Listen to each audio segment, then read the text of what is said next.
और प्यारे बच्चों, ठीक हो बच्चों? फिजिक्स में आपको पहला चैप्टर है इलेक्ट्रिसिटी, और गंगा जी को इमेजिन करो। गंगा जी जैसे फ्लो हो रही है, बिल्कुल शांत चित मन से उसको इमेजिन करो। इसका बहाव ऋषिकेश से हरिद्वार की तरफ है, इसके ऊपर विचार करो। तो इलेक्ट्रिसिटी बड़े आराम से समझ में आएगी, बहुत आराम से। कुछ नहीं है, बिल्कुल सिंपल एकदम। बहता हुआ पानी, गंगा जल एक चार्ज की तरह काम करेगा। आपका पहला chapter electric field and electric potential में गंगा जल की भांति काम करेगा। Charge, electric charge. बीच बीच में कहता रहूँगा नोट इट, और आपको पता चल जाएगा कि सर ये लिखवाना चाह रहे हैं। तो आप क्या करोगे कि पहले सुन लो पूरा वीडियो आराम से, फिर वीडियो को दोबारा प्ले करके जहाँ से पॉइंट आएंगे कि नोट इट, तो उसको नोट करते रहना। Okay, 1 minute. हाँ, तो इलेक्ट्रिक चार्ज क्या है?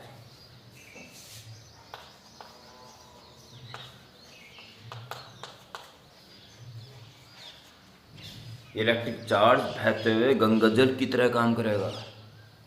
और इलेक्ट्रिक चार्ज क्या है? Very simple. कोई body, conductor, non conductor, formed by its own atoms,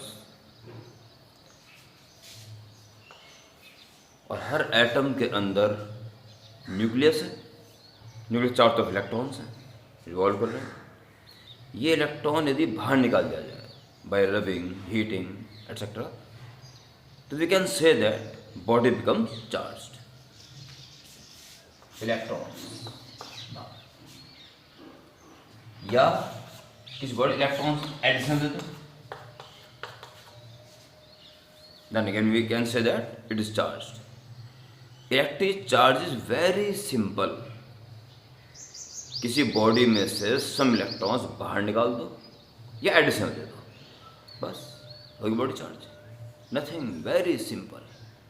so first chapter name is electric potential, sorry electric field and electric potential, and first heading electric charge. Note it, electric charge, and write the definition. If some electrons are removed or added to a body, then it becomes charged. Okay? From next line, electronic charge.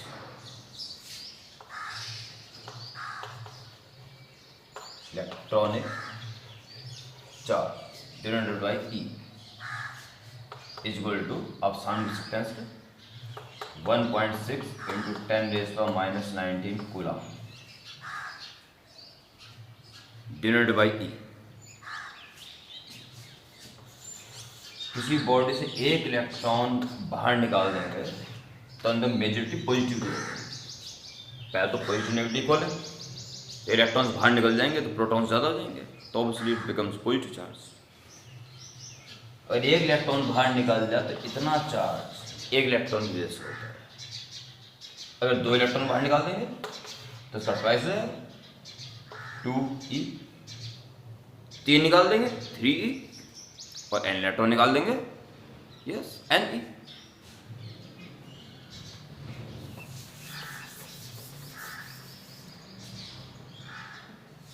पहले आपने लिखा electric charge की definition, फिर next line में लिखा आपने electronic charge E equal to, और अब अगर n इलेक्ट्रॉन्स निकाल दिए गए तो चार्ज होगा उस पर Ne। इलेक्ट्रॉन फालतू आ गए उसके अंदर तो -Ne, और चले गए उसमें तो +Ne। So charge on a body in which n electrons are removed और added. Next line, charge on a body.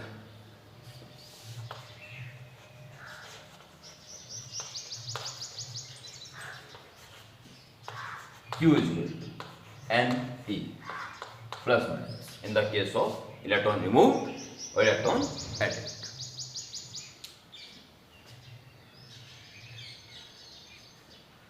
अब क्या है, बहुत ही सिंपल है कि हर बॉडी न्यूट्रल होना चाहेगी, उसकी टेंडेंसी ही रहेगी।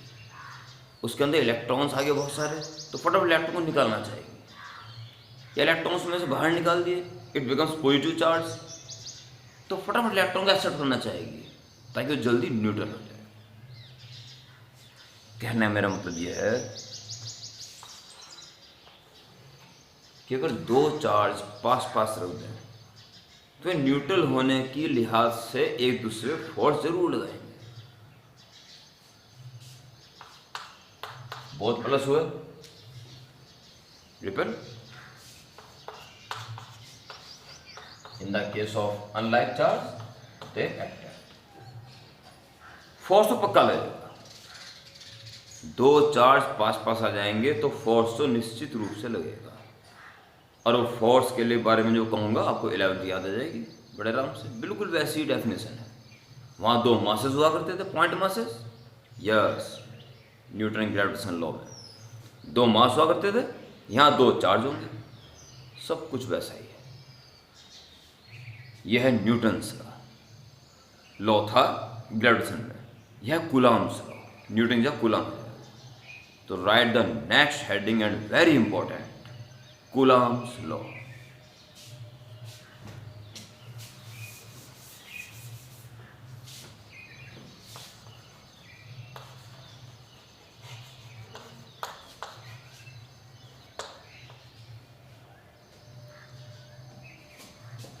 स्टेटमेंट मैं बोल रहा हूँ अभी, उसके बाद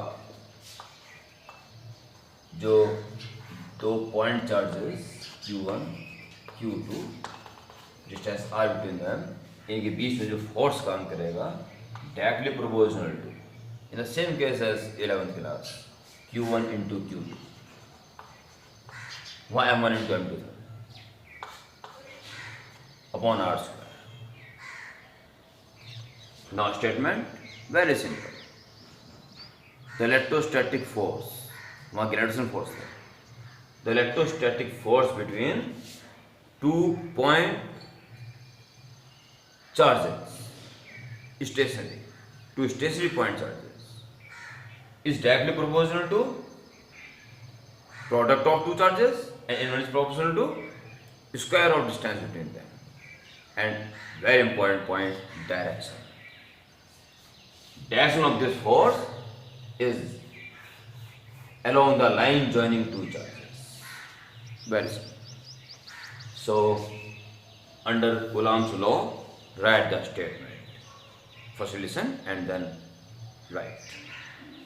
वीडियो को दोबारा रिवाइज करिए तब लिखना, अभी सुनना ढंग से। Coulomb's law का statement, the electrostatic force between two stationary point charges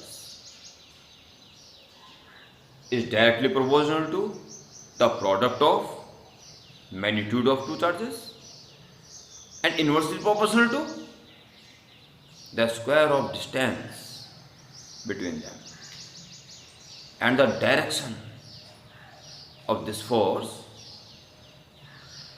is along the line joining two charges. Simple. और उसके बाद आप ये नोट करेंगे, डायग्राम बनाएंगे, ये नोट करेंगे F इज इक्वल टू, और जो कांस्टेंट आएगा वहाँ था कैपिटल G, 1/4πε0 के। थोड़ा अजीब सा लगेगा, सामने होते तो मैं ज़रा बढ़िया तरह बताता, पर वीडियो कॉल में थोड़ी सी प्रॉब्लम रहेगी, पर फिर भी कोशिश मेरी पूरी रहेगी कि सही हो जाए। अभी थोड़ा अजीब सा है, पता चल जाएगा। Into Q1 Q2 upon R।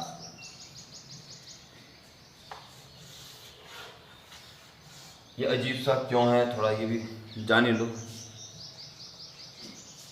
अगर ये दोनों चार्ज को जू का तू उठा के पानी में डाल दें, ये तो ये फोर्स चेंज हो जाएगा। जबकि Q1 Q2 अब भी उतना ही है और डिस्टेंस उतनी है। तो चेंज क्यों हो गया? यानी कि ये दोनों चार्ज कहाँ रखे हैं इसके ऊपर भी डिपेंडेंस है। वही फैक्टर इसके अंदर आने जरूरी। ये चीज़ और ये चीज़ इस मीडियम से ही लिंक है। इस कारण एक अजीब सा कांस्टेंट आता है जिसमें एक दो लेटर्स ऐसे आएंगे जो मीडियम के ऊपर डिपेंड है। बस वैसे। तो जब उसको नोट कर लोगे तो इसको आगे बढ़ाएंगे। इसके लिए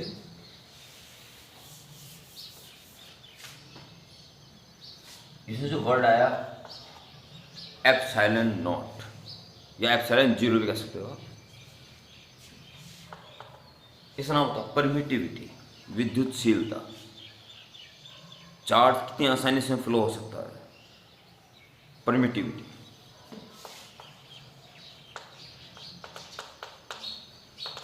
परमिटिविटी ऑफ वैक्यूम।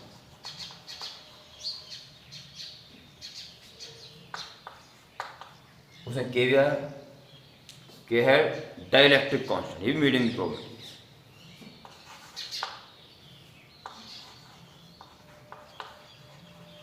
डाइलेक्ट्रिक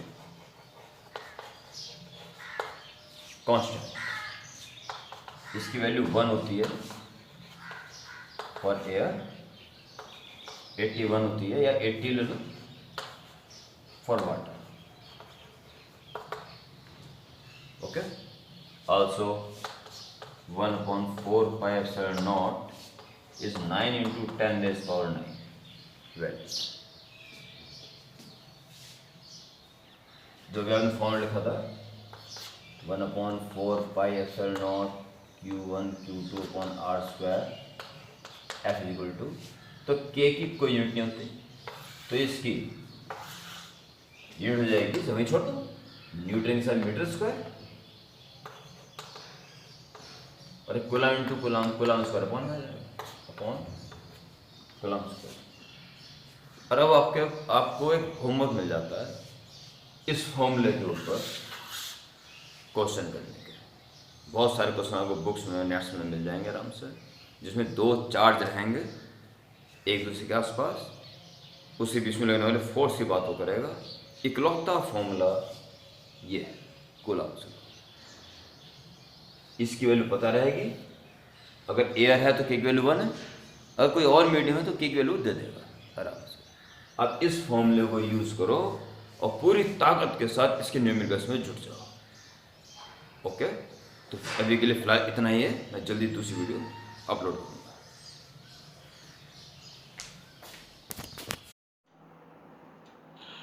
प्यारे बच्चों, इन दोनों लेक्चर्स के बाद अबाउट चार्ज अब 2 पॉइंट्स और नोट करेंगे। आप पहले सुन लेना, बाद में नोट कर लेना दोबारा। तो पहला नोट है quantization of charge, quantization of charge. बहुत ही इजी इसकी मीनिंग है। जैसे मैं बच्चों को पढ़ा रहा हूँ क्लास में, कुछ बच्चों को निकाल दिया, 4 बच्चे रह गए, 3 बच्चे रह गए, 5 बच्चे हो गए। पर ऐसा कभी नहीं होगा कि 4.5 बच्चे बैठे हुए हैं, या मेरी क्लास में कोचिंग सेंटर में 4.25 बच्चे बैठे हुए हैं, 3.5 बच्चे बैठे हुए हैं। ये तो संभव ही नहीं है। इसी तरह से इलेक्ट्रॉन जो बाहर निकाले जा सकते हैं, वो 2 इलेक्ट्रॉन निकालो, 5 निकालो, 3 निकालो, पर ऐसा कभी नहीं होगा कि आपने 3.5 इलेक्ट्रॉन बाहर निकाल दीजिए, लो जी हमने चार्ज कर दिया ऐसे। Not possible. यानी कि चार्ज की जो क्वांटिटी है वो 1 इलेक्ट्रॉन या 2 इलेक्ट्रॉन या 3 इलेक्ट्रॉन के चार्ज इक्वल या एंड ऑन होगी। 2.5 E, 4.5 E ये पॉसिबल नहीं है। तो क्वांटिटेशन ऑफ चार्ज ये है कि किसी भी चार्ज की वैल्यू इलेक्ट्रॉनिक चार्ज की इंटीग्रल मल्टीपल के इक्वल होगा, बस। या इसको दूसरे से ये कह दो कि charge can not be further division after electronic charge. Divide करते करते जब तक चार्ज इलेक्ट्रॉनिक चार्ज के इक्वल ना आ जाए उसके बाद उसको डिवीजन करना पॉसिबल नहीं है। अगर समझ चुके हो तो फाइनल स्टेटमेंट सुन लो, लिखना क्या है। Charge on a body is only in the form of integral multiple of electronic charge. दूसरा पॉइंट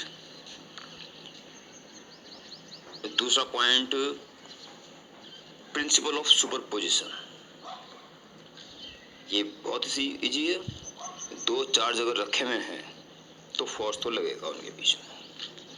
अब बात यह है कि अगर तीसरा चार्ज बीच में आ जाए अचानक, तो उन पुराने वाले दो चार्जों के बीच में जो फोर्स लग रहा है उस पर कोई प्रभाव नहीं पड़ेगा। 10-12 चार्ज और भी आ जाएं तो जो ओरिजिनल दो रखे हुए थे उनके बीच जो काम कर रहा है फोर्स वो उतना ही रहेगा। ये तो हो गया केवल सुपरपोजिशन। प्रिंसिपल ऑफ सुपरपोजिशन क्या है? वो ये है कि एक चार्ज पे अगर बहुत सारे चार्जेस का फोर्स लग रहा है तो उस चार्ज पे नेट फोर्स कितना होगा? तो भैया वो होगा सभी इंडिविजुअल फोर्सेस के वेक्टर सम के equal. It is the principal of superposition. तो इसका स्टेटमेंट जो लिख सुन लें, तो इस तरह से दो स्टेटमेंट आपको और इंक्लूड कर लेना है। तो प्रिंसिपल ऑफ सुपरपोजिशन का स्टेटमेंट सुन लें। If more than two charges are present, then the resultant force on a charge is equal to the vector sum of forces applied by all other charges. Okay? इसके बाद मैं आपको कुछ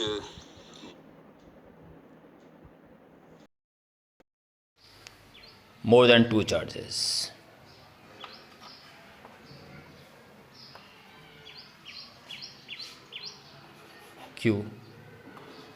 Q1, Q2,